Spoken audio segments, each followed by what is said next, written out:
নমস্কাৰ শ্ৰদ্ধেয় ৰাইজ। বৰ্তমান মূল কথাটো আৰম্ভ কৰাৰ আগতে মই প্ৰথমতে ক'ব বিচাৰিছোঁ, এইটো আচলতে ভিডিঅ' নহয়, এইটো এটা অডিঅ' ৰেকৰ্ডিং হয়, এইটো এটা ভইচ ৰেকৰ্ডিং হয়। আৰু ইয়াতে আপুনি বিশেষ আকৌ আপোনালোকে দেখা নাপাব, আপোনালোকে হয়তো স্ক্ৰীণখন বগা আছে বৰ্তমান। আৰু বৰ্তমান এনেকৈ মানে গোটেই শেষৰলৈকে মোৰ কথাখিনি একদম শেষৰ অংশলৈকে এনেকৈ বগাই হৈ থাকিব, আপোনালোকে বগাই দেখা পাই থাকিব, কাৰণ এইটো মই কথাখিনিয়ে ক'ম। এইটো এটা ভইচ ৰেকৰ্ডিং হয় আচলতে, ভিডিঅ' নহয়। তো মোৰ কথাখিনি খুব গুৰুত্বপূৰ্ণ। তো এতিয়া মই মোৰ কথাতে আৰম্ভ কৰিবলৈ লৈছোঁ। কথাটো হৈছে যে আমি অসমীয়া ভাষা সংস্কৃতিক কিদৰে আগুৱাই নিব পাৰিম, যাতে ভৱিষ্যতলৈও যাতে সংৰক্ষিত হৈ থাকে অসমীয়া ভাষা সংস্কৃতি।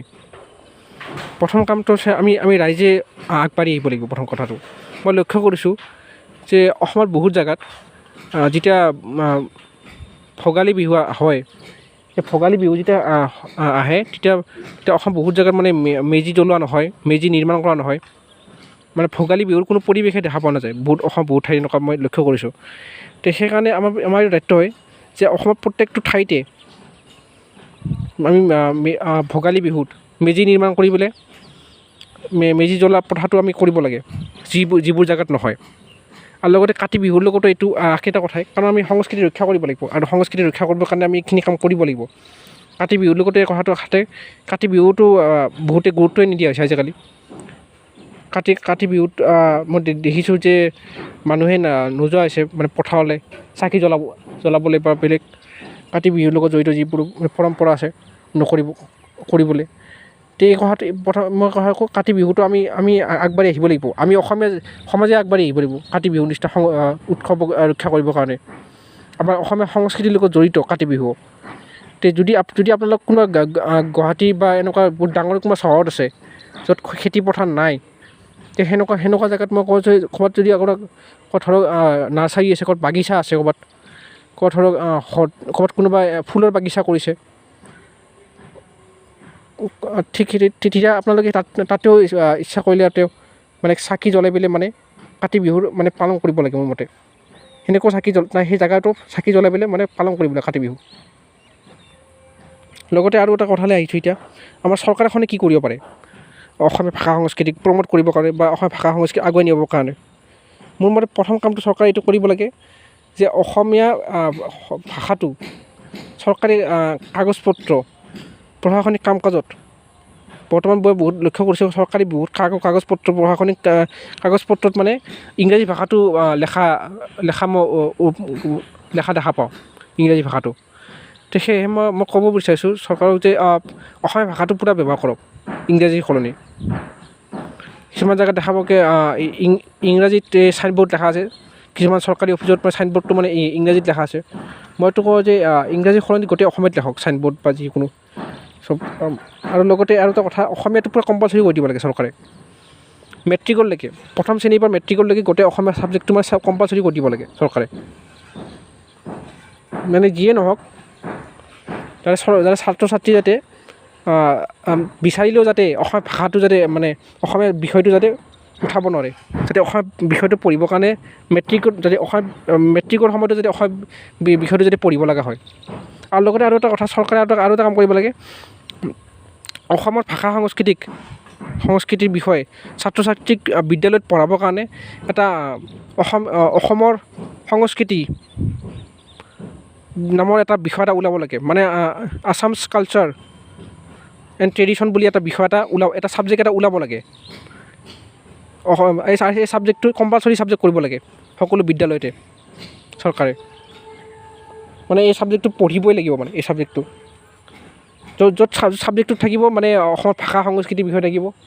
লগতে আমাৰ যোনবোৰ স্থানীয় জনজাতীয় যোনবোৰ লোক আছে, বড়ো, মিচিং, কাৰ্বি, এইসকলৰ ভাষা সংস্কৃতিৰ বিষয়ে তাতে উল্লেখ থাকিব। এইসকলৰ ভাষা সংস্কৃতিৰ বিষয়েও পঢ়োৱা হ'ব। লগতে অসমীয়া ভাষা সংস্কৃতিৰ বিষয়ে পঢ়োৱা হ'ব তাতে সেই বিষয়টোত। মানে অসমৰ সংস্কৃতি বুলি এটা বিষয় এটা ওলাব লাগে চৰকাৰে, ছাবজেক্ট এটা মানে ড্ৰাফ্ট কৰিব লাগে। ড্ৰাফ্ট কৰি পেলাই এইটো গোটেই বিদ্যালয়সমূহত ছাত্ৰ ছাত্ৰীক পঢ়াব লাগে এই বিষয়টো। মই এইটোৰ পক্ষপাতী। আৰু লগতে আৰু এটা কথা এতিয়া মই ক'বলৈ ওলাইছোঁ যে এটা ডিজিটেল মিউজিয়াম এটা লাগে অসমত। ডিজিটেল মিউজিয়াম, এতিয়া বহুতে হয়তো ভাবিছে ডিজিটেল মিউজিয়াম কি বস্তু। মিউজিয়াম শুনিছোঁ, কিন্তু ডিজিটেল মিউজিয়াম কি বস্তু? ডিজিটেল মিউজিয়াম হৈছে এটা এনেকুৱা ব্যৱস্থা যোনটো ধৰক এটা ৱেবছাইট, আপোনালোকেতো ৱেবছাইট মানে কি সেইটোতো জানেই চবেই। তে ৱেবছাইটত এটা মানে কি হয়, এটা মানে ৱেবছাইট থাকে য'ত মানে গ'লে মানে যোনটো ডিজিটেল মিউজিয়াম হয়, প্ৰথমতে কি কৰা হয়, এটা মানে ৱেবছাইট প্ৰথমতে ক্ৰিয়েট কৰা হয়, ৱেবছাইট এটা ক্ৰিয়েট কৰা তাতে মানে বিভিন্ন ধৰণৰ এটা কালচাৰেল এটা মিউজিয়াম, এটা কালচাৰেল বস্তু মানে কণ্টেণ্টটো হৈছে কালচাৰ, কোনোবা এটা ভাষা বা সংস্কৃতি। ঠিক সেনেকৈ মানে অসমীয়া ভাষা সংস্কৃতি দেখাবৰ কাৰণে এটা মানে ডিজিটেল মিউজিয়াম লাগে, য'ত মানে য'ত মানে এটা ৱেবছাইট থাকিব, সেই ৱেবছাইটটোৰ ভিতৰত যাই পেলাই মানে অসমীয়া ভাষা সংস্কৃতি কি হয়, বিহু কি হয়, ভাওনা, বৰগীত কি, বনগীত আৰু লগতে কামৰূপীয়া লোকগীত কি হয়, এইবিলাকৰ বিষয়ে গোটেই উল্লেখ থাকিব। সেইটো এটা ক্ৰিয়েট কৰিব লাগে। আমাৰ অসমৰ পৰা কিমান ডাক্তৰ ইঞ্জিনিয়াৰ হয়, কিমানবোৰ মানে কম্পিউটাৰ চায়েন্সৰ ডিগ্ৰী লৈ পেলাই মানে ইঞ্জিনিয়াৰ হৈছে, ছফ্টৱেৰ ইঞ্জিনিয়াৰ হয়, কিন্তু এটা ডিজিটেল মিউজিয়াম আজিলৈকে গঠন কৰিব পৰা নাই, যোনটো মিউজিয়াম অতি দৰকাৰী। সেয়েহে অসমৰ সেইকাৰণে আমাৰ এটা ডিজিটেল মিউজিয়ামৰ দৰকাৰ হৈছে বৰ্তমান।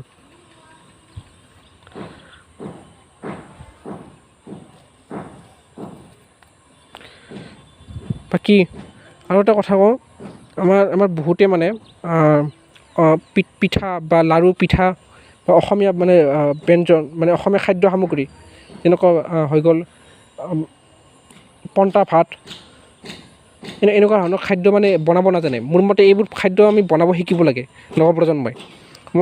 মই অসমীয়া বীৰ পুত্ৰসকলক কৈছোঁ, আমি নৱম প্ৰজন্মই এই খাদ্যসমূহ কেনেকৈ বনাব লাগে ইয়াৰ ওপৰত আমি শিকিব লাগে।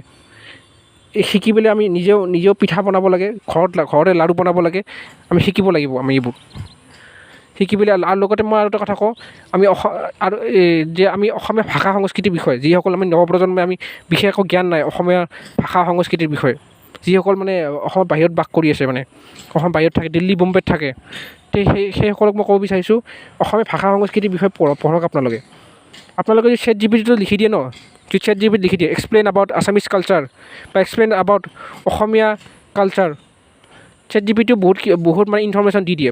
ChatGPTৰ পৰা আপোনালোকে পঢ়িব পাৰে। ChatGPT, জেমিনা এইবিলাকতো মানে আপুনি যাই পেলাই মানে টাইপ কৰিব পাৰে, এক্সপ্লেইন এবাউট আছামিজ কালচাৰ বুলি লিখি দিলে মানে গোটেই আহে, মানে অসমীয়া ভাষা সংস্কৃতি কি আছে, পিঠা বনোৱা কি, বিহু, হুঁচৰি, লগতে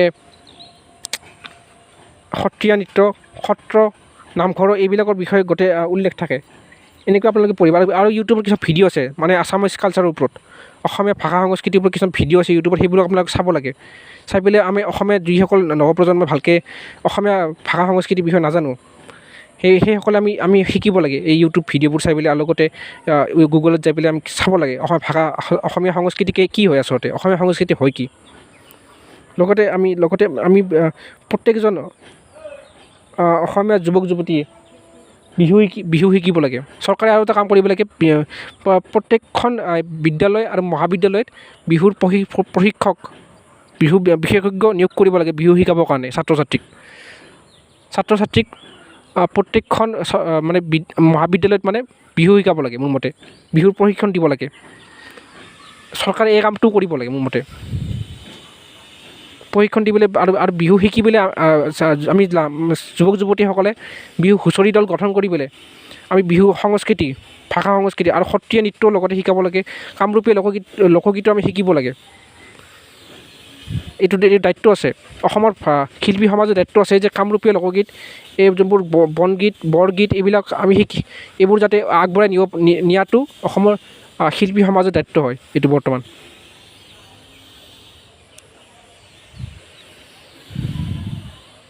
বাকী আৰু এটা বিষয়লৈ এতিয়া আহিছোঁ। এতিয়া মই এইখিনিতে কথা কৈছোঁ যে কেতিয়া বিহুক আমি আগবঢ়াই নিব লাগে, কিন্তু বিহুক বিকৃতকৰণো কৰিব নালাগে। বিকৃতকৰণ কৰি পেলাই ৰেপ বিহু বুলি কিবা ওলোৱাটো এইটো কিন্তু উচিত হোৱা নাই। বিহু যোনটো আচল যোনটো হয় সেনেকৈ আমি প্ৰস্তুত কৰিব লাগে। আমি বিহুক বিকৃত কৰাটো উচিত হোৱা নাই। যোৱা কেইটামান বছৰত বিহুক বিকৃত কৰা হৈছে, যোনটো কথা আচলতে ভাল হোৱা নাই বুলি মই ভাবোঁ। তো এইটোৱে হয়, মই কথা ৰাখিলোঁ এইখিনি। আৰু মই আশা কৰিলোঁ চৰকাৰে কথাখিনি শুনিব। আৰু আপোনালোক ৰাইজ, আমাৰ সাধাৰণ মানুহৰ দায়িত্ব আছে যে আমি নিজে অসমীয়া ভাষা সংস্কৃতি ৰক্ষা কৰিব লাগিব। আৰু আমি ঘৰত বিশুদ্ধ অসমীয়াত কথা পাতিব লাগে মোৰ মতে। সাধাৰণতে মই লক্ষ্য কৰিছোঁ কেতিয়াবা কি হয়, আমি কোনোবা এজন ল'ৰা বা ছোৱালীয়ে বিশুদ্ধত অসমীয়া ক'লে সেই মানুহজনৰ ওপৰত হাঁহা হয়, যে তই দেখোন বিশুদ্ধ অসমীয়া কৈ থাক, কি মানে কি তই কি লক্ষ্মীনাথ বেজবৰুৱা হৈছ নেকি তই নিজকে লক্ষ্মীনাথ বেজবৰুৱা বুলি ভাবোঁ নেকি যোনটো কথা একদম মই ভাল নাপাওঁ এইটো কিন্তু ভাল হোৱা নাই কথাটো আমি এনেকৈ হাঁহাটো নিজৰ ভাষাটোৰ ওপৰত এনেকৈ হাঁহাটো কিন্তু উচিত হোৱা নাই আমি নিজে অসমীয়া ভাষাটো ভালদৰে শিকিব লাগে আৰু অসমীয়া ভাষাটো শিকিবৰ কাৰণে অসমীয়া কিতাপ পঢ়িব লাগে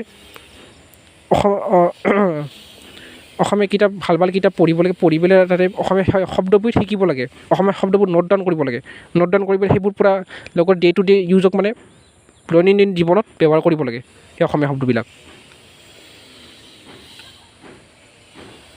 বাকী আজিলৈ এইখিনিয়ে বাৰু ধন্যবাদ জয় আই অসম